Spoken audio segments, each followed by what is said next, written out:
어느 깊은 밤 잠에서 깨어난 제자가 슬프게 울게 됩니다. 그 모습을 본 스승이 기이하게 여겨 제자에게 질문합니다. 무서운 꿈을 꾸었느냐? 아닙니다. 슬픈 꿈을 꾸었느냐? 아닙니다. 달콤한 꿈을 꾸었습니다. 그런데 왜 그리 슬피 우느냐? 제자는 흐르는 눈물을 닦으며 나지막히 말했습니다. 그 꿈은 이루어질 수 없는 꿈이기 때문입니다. 2005년 개봉한 이병헌 주연의 영화 달콤한 인생 처음에 나오는 나레이션입니다. 김영철 배우의 넌 나에게 모욕감을 줬어 라는 대사로 유명한 영화이기도 합니다. 한때 달콤한 인생을 살았지만 모든 좋았던 것들이 다 사라져버린 비련의 여인 나오미와 그런 시어머니를 따라 나선 룻이 모압을 떠나 베들레헴에 이르게 됩니다. 잃어버린 달콤한 인생은 다시 찾을 수 있을까요? 찾고 싶은 달콤한 인생이 있는 이들은 오늘 말씀에서 그 답을 찾을 수 있기를 바랍니다. 10년 전 베들레헴을 떠난 나오미가 돌아온 일은 많은 사람들의 관심을 불러 일으켰습니다. 우리도 그렇지 않습니까? 같은 지역, 같은 공동체, 같은 교회에서 있었던 이가 먼 곳으로 이사를 가게 되었는데 이사 갔다가 10년 만에 다시 돌아온다면 당연히 궁금할 것입니다. 얼마나 늙었는지, 돈은 얼마나 모았는지, 자녀들은 어떻게 장성했는지, 남의 일에 관심이 참 많지 않습니까? 이런 관심이 나오미에게 그리고 며느리 룻에게 어떻겠습니까? 너무도 피하고 싶은 관심인 것은 당연합니다. 나에게 관심이 기울여지는 것이 좋을 때는 좋지만 안 좋을 때는 제발 좀 신경을 꺼주었으면 좋겠습니다.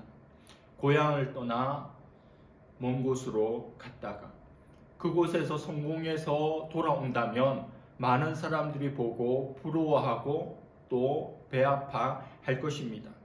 그러나 그가 성공하지 않고 실패해서 돌아온다면 많은 이들이 볼 때 측은한 마음이 들고 그와 나를 상대적으로 비교하면서 그래 나는 그래도 감사해 다행이다 이런 대상으로 전락하고 마는 겁니다.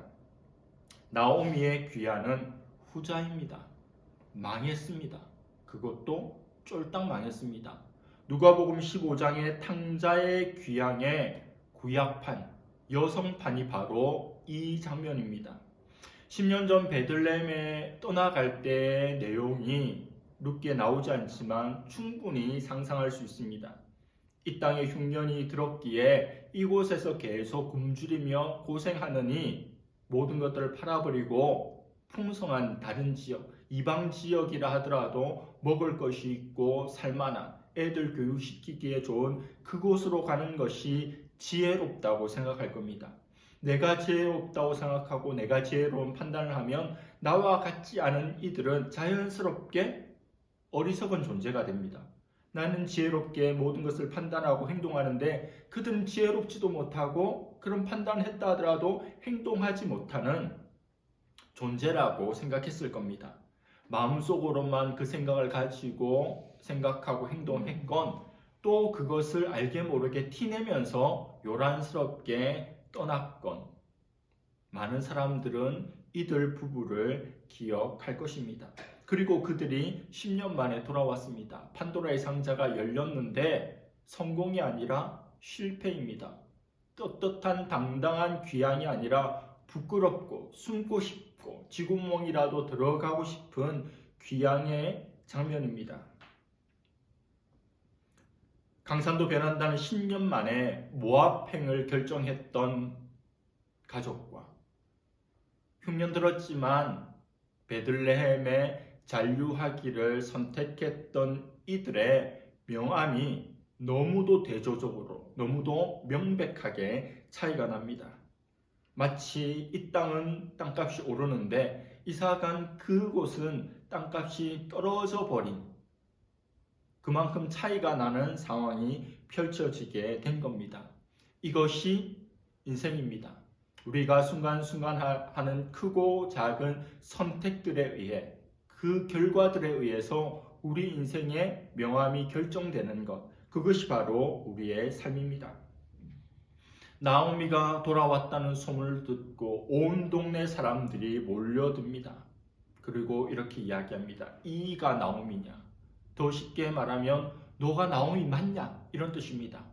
오랜만에 한 10년 만에 길을 가다가 예전에 알던 누군가를 만났을 때 나를 그냥 쉽게, 나도 그를 쉽게 알아본다면 둘 사이에 큰 변화가 없는 겁니다. 그런데 너 정말 나오미냐? 라고 질문한다는 것은 어떤 의미입니까? 변화가 있다는 겁니다. 큰 변화가 있다는 겁니다. 그러니까 확인해 보는 거죠. 나오미에게 일어난 변화는 좋은 변화일까요? 안 좋은 변화일까요? 당연히 안 좋은 변화죠. 쫄딱 망해서 돌아왔는데, 그리고 별 차이 안 났으면 망했다고 하던데 얼굴빛 좋네? 이런 이야기를 듣지 않는다는 겁니다. 정말 나오미냐? 라고 해야 될 정도의 큰 나쁜 변화가 나오미의 모습에서 나타나는 겁니다. 성경이 없지만 피부에 주름이 늘었겠고, 예전에 없었던 흰머리가 머리를 덮고 있겠고, 이빨도 빠졌고, 등도 굽었고, 자신감도 없고, 생기도 없는 몰골하고 베들레헴에 오지 않았겠습니까? 사람들이 관심을 가지면 나오미냐, 너 나오미 맞냐, 나오미냐, 이가 나오미냐고 할 때마다, 그 말을 들을 때마다, 자기 이름을 들을 때마다 어떻겠습니까? 괴롭습니다. 재밌는 이야기가 생각나는데, 헬라어로 설교하다가 쾌로소입니다. 쾌로소. 그걸 어떻게 배웠냐면, 내가 설교하니 괴롭소, 이렇게 그렇게 이제 헬라어 공부할 때 외웠습니다. 내 이름을 들을 때마다, 사람들이 내게 관심을 기울일 때마다 괴롭습니다. 왜요? 나오미의 이름 뜻이 달콤한, 기쁜, 이런 뜻입니다. 하니, 네가 하니, 벌꿀, 허니, 꿀, 기쁨, 즐거움, 달콤함, 이 맞냐? 이런 질문하니까 자기 삶과 얼마나 맞지 않겠어요?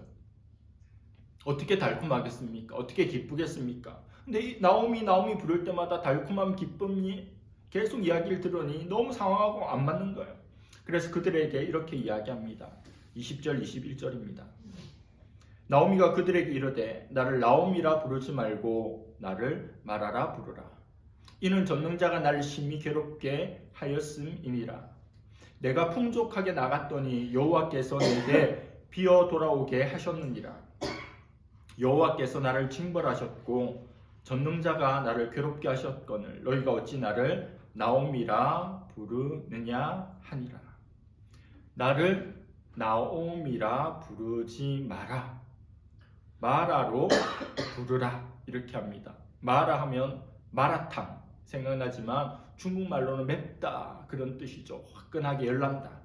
그런데 히브리어로 마라는 괴로움, 쓰다 이런 뜻입니다. 너희들이 내 이름을 부를 때마다 기쁨, 달콤함, 그 이름을 부를 때마다 난 너무도 괴롭다. 너무 씁쓸하다. 그래서 나오미란 이름 이제 부르지 마. 그리고 대신 마라라고, 쓰다라고, 고통이라고, 괴롭다라고 하는 뜻의 단어로 부르라는 겁니다. 그게 지금 상황하고 잘 맞는 거죠. 너무너무 아름다운 여인한테 못났다고 할 수가 없잖아. 못난 여인한테 아름답다고 말할 수 없잖아. 아름다운 여인에게 아름답다고, 멋있는 남자에게 멋있다라고 말하는 겁니다. 예전에 이런 말이 있었어요. 버터페이스. 그런 단어 아십니까? 수년 전에 중등부 사역할 때 들었던 단어인데, 버터페이스. 얼굴이 버터가 아니라 그러나 그녀의 페이스는. 버터페이스는 그러나 그녀의 얼굴은 이런 뜻입니다. 뭐 이런저런 이야기를 하지만 결국 얼굴로 평가하겠다는 겁니다. 한 단어에 그런 의미들이 있다는 거예요. 이름을 바꾸어서 불러달라고 할 정도로 인생이 고통스럽습니다. 나오미의 말을 더 들여다 봅시다. 전능자가 나를 심히 괴롭게 하였다. 내가 풍족하게 나갔더니 여호와께서 나로 비어 돌아오게 하셨다. 여호와께서 나를 징벌하셨고 여호와께서 나를 괴롭게 하셨다. 어떻습니까? 정확한 자기 고백이며 자기 인식입니다. 제가 루키 설교 처음에 말했던 것처럼 그에게 일어났던 가족들이 죽게 되는 또 망해가는 과정을 하나님의 징벌로 보는 거죠. 약속의 땅을 떠나고 하나님 말씀을 떠나고 바른 믿음으로 살지 않았기에 당하게 되는 형벌입니다. 잘못한 것이 없이 혼나는 욥하고는 다른 겁니다. 잘못한 것이 있고 하나님의 인과관계에 의해서 벌을 받고 있는 거예요. 왜지? 왜 이런 일이 일어나지?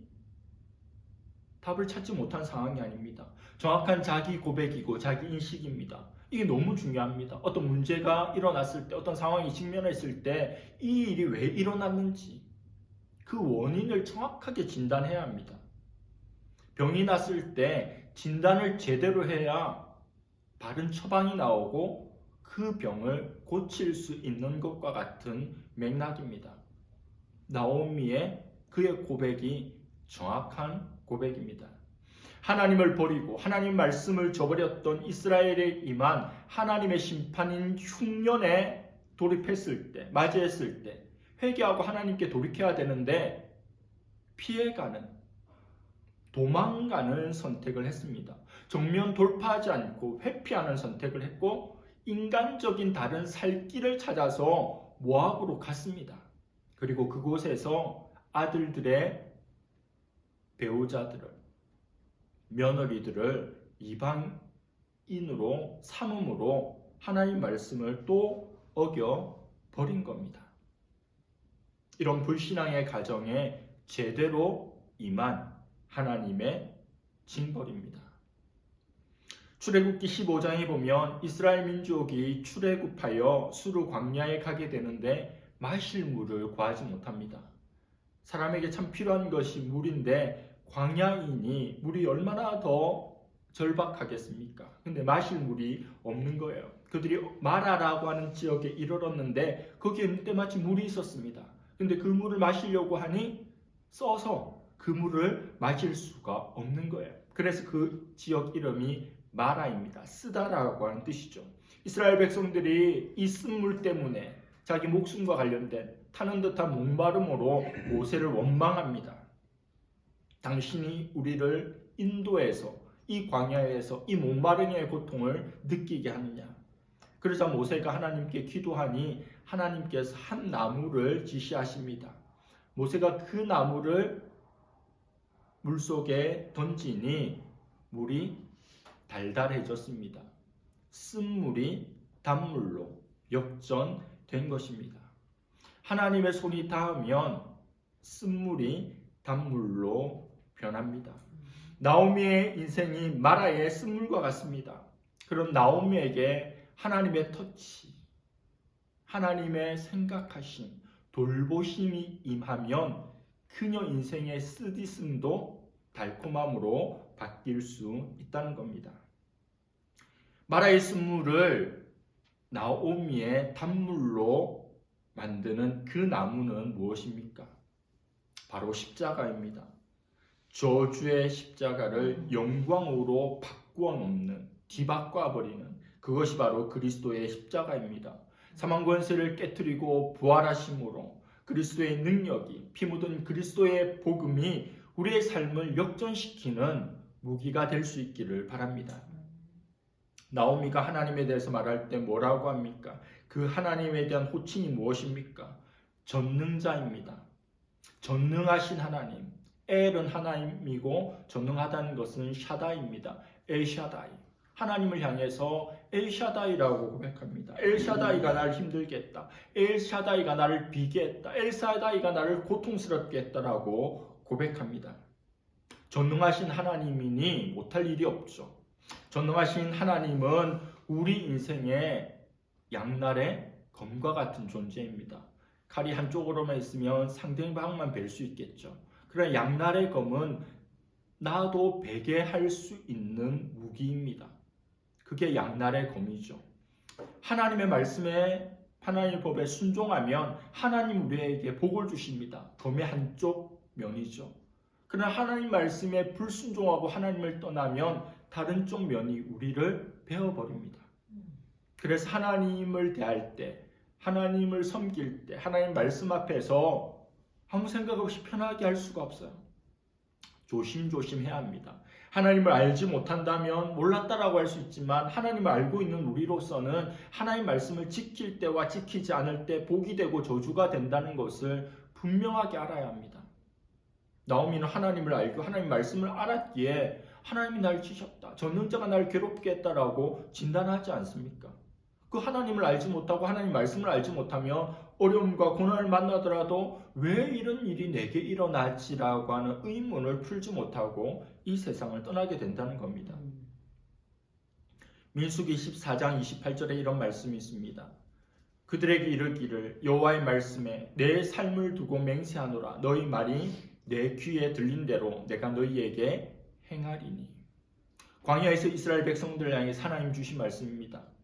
이스라엘 백성들이 광야에서 이럭저럭 무슨 말을 하는데 그 말이 나의 귀에 들리는 대로 내가 그대로 해주겠다는 겁니다. 이 말씀을 들을 때 기쁩니까? 두렵습니까? 이 말씀이 양날의 검이거든요. 우리 입에서 나오는 말이 하나님의 귀에 들릴 것이고 하나님께 들린 그 말대로 이루어진다는 겁니다. 우리가 긍정의 말, 믿음의 말, 신앙의 말, 성숙의 말을 하면 그런 열매를 거두어 드릴 겁니다. 그러나 비난하고 욕하고 불평하고 원망하면 그 열매를 거두어 드린다는 겁니다. 내가 어떤 말을 하느냐에 따라서 하나님의 귀에 내 말이 어떻게 들리느냐에 따라서 달라진다는 겁니다. 이 말씀의 배경은 이스라엘 백성들이 광야에서 힘들어 죽겠다, 더워 죽겠다, 추워 죽겠다, 목말라 죽겠다, 계속 죽겠다는 이야기만 하는 거예요. 그러니까 하나님이 말씀하셨는데 그 말씀대로 광야에서 다 죽어버렸습니다. 죽겠다고 하니까 죽어버린 거예요. 믿음 없는 고백을 했기에 광야에 40년 동안 다 죽어버렸죠. 살겠다 하면 하나님께서 살려주신다는 겁니다. 전능자, 양날의 검과 같은 존재입니다. 하나님께서 듣는 우리의 말도 양날의 검과 같은 말입니다. 엘샤다이는 성경에 여러 번 나오는데 가장 먼저 나올 때가 창세기 17장입니다. 창세기 17장에 하나님께서 아브라함에게 나타나셔서 나는 전능한 하나님이라고 스스로 말씀하십니다. 그 부분은 아들을 주시겠다는 약속을 받았으나 99세가 되도록 아들이 없는 아브라함에게 이 이야기는 이제 불가능한 이야기라고 이미 여기고 있는 아브라함에게 나타나셔서 엘샤다이, 나는 전능한 하나님이야 말씀하실 때 처음으로 나타난 하나님의 이름입니다. 그리고 기적처럼 내년 이맘때 아들을 얻게 되죠. 그 아들 이름이 이삭입니다. 이삭. 웃음이란 뜻이에요. 기쁨이라는 거죠. 사라가 비웃었지만 그 비웃음을 바꾸어 아이를 낳는 언약이 성취되는 하나님이 전능하신 하나님으로 역사하시는 기쁨, 미소, 웃음이 된 겁니다. 저는 오늘 본문 말씀 묵상하면서 한 구절 말씀이 가슴 속에 떠나지 않고 머물렀던, 그래서 계속 묵상했던 말씀이 있습니다. 호세아 6장 1절 말씀입니다. 오라 우리가 여호와께로 돌아가자. 여호와께서 우리를 찢으셨으나 도로 낫게 하실 것이요 우리를 치셨으나 싸매어 주실 것임이라. 나오미는 여호와께로 베들레헴으로 돌아갑니다. 수치스럽고 다시는 정말 가고 싶지 않은 곳입니다. 내 인생이 역전돼서 좀 살만해지면 그래도 덜 부끄럽게 고향으로 돌아가서 살다가 죽고 싶다는 정도 생각을 할 수 있지, 이렇게 밑바닥 인생으로 고향으로 돌아가는 그런 부끄러움을 원하지 않을 겁니다. 그럼에도 베들레헴으로 돌아가는 건 뭡니까? 용기죠. 믿음입니다. 하나님께서 나오미를 찢으셨지만 도로 낫게 하실 겁니다. 하나님께서 나오미를 때리셨지만 싸매어 주실 겁니다.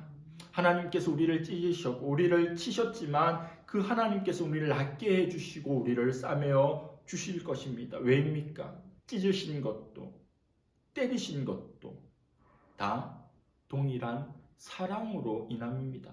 미워서 치시고 미워서 찢으시는 것이 아니라 사랑하기 때문에 그 자녀에게 매를 드시는 거죠. 그리고 싸매시고 낫게 해주는 것도 바로 사랑입니다. 그 사랑이 바로 룻기에 도도히 흐르는 언약적 자비, 사랑, 긍휼, 바로 헤세드입니다. 나오미가 베들레헴에 돌아온다고 아무것도 존재하는 게 없습니다. 어떤 것도 달라질 것도 없어요. 그리고 달라질 것을 기대할 수 있는 기대 가능성조차도 거의 없습니다. 사람들은 언제 절망하는 줄 아십니까? 지금 삶이 힘들 때 절망하지 않고 지금 삶이 힘든데 앞으로도 좋아질 것 같지 않을 때 절망합니다. 그때 희망이 없을 때 절망하는 겁니다. 희망이 있으면 오늘의 어려움을 견뎌내거든요.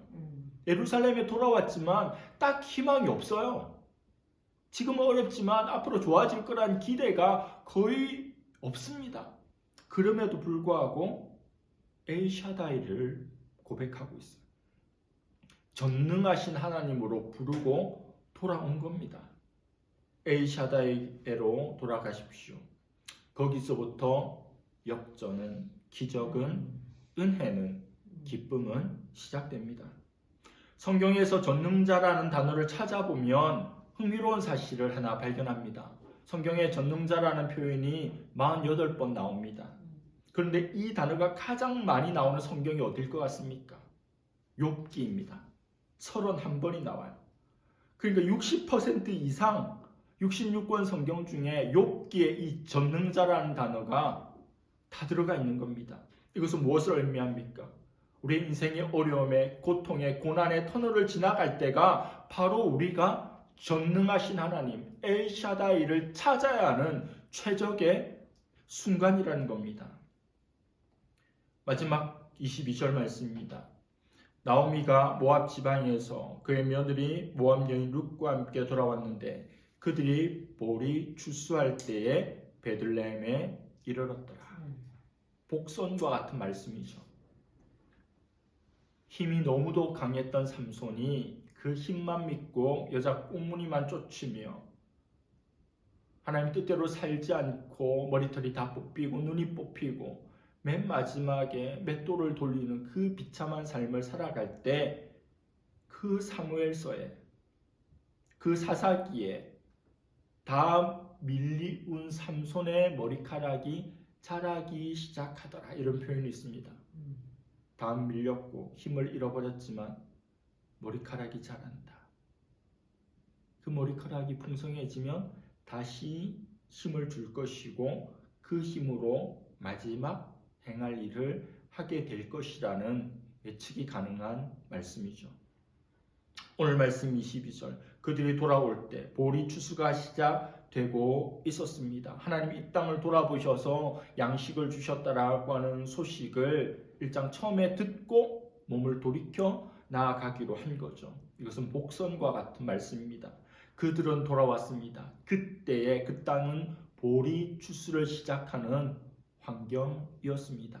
앞으로 어떤 일이 일어나게 될지 우리는 다 알고 있지만 여기까지만 알아도 막연한 기대감이 우리에게 올 것입니다. 하나님의 땅에 하나님의 백성이 있는 그곳으로 하나님께서 통치하시고 하나님의 사랑과 은혜가 강물처럼 흘러 넘치는 그곳으로 나아갈 수 있기를 바랍니다. 그러면 우리 인생의 달콤한 날을 회복할 수 있을 것입니다. 아니 지금까지 경험해보지 못한 최고의 달콤한 날이 우리에게 찾아올 것입니다. 그런 은혜가 있기를 간절히 바랍니다. 기도하겠습니다. 하나님 아버지, 모든 것을 잃어버리고 어떤 기대할 수도 없었던 인생의 가장 밑바닥 절망의 상황에서 하나님께서 행하신 일을 듣고 마음을 돌이켜 부끄럽고 수치스럽고 힘든 결정이지만 다시 베들레헴으로 돌아오는 나오미를 보게 됩니다. 하나님을 전능하신 하나님 엘샤다이로 고백하며 나아가고 있습니다. 나를 쫄딱 망하게 하였지만 내게 은혜를 베푸시고 살게 하시고 다시 나의 이름과 같은 기쁨과 달콤함을 주실 그 아버지께로 다시 돌아감을 보게 하여 주시니 감사합니다. 하나님, 우리 인생의 어려운 순간순간마다 고난의 털이 깊어지면 깊어질수록 인간적인 수단과 방법을 생각지 않고 엘샤다이 전능하신 하나님의 능력을 바라며 그분의 베풀어 주실 사랑과 은혜를 향해서 뚜벅뚜벅 나아갈 수 있는 우리가 되게 하여 주시고 우리의 마라와 같은 인생을 나오미와 같은 인생으로 바꾸어 주시옵소서. 감사드리며 예수님의 이름으로 기도드립니다.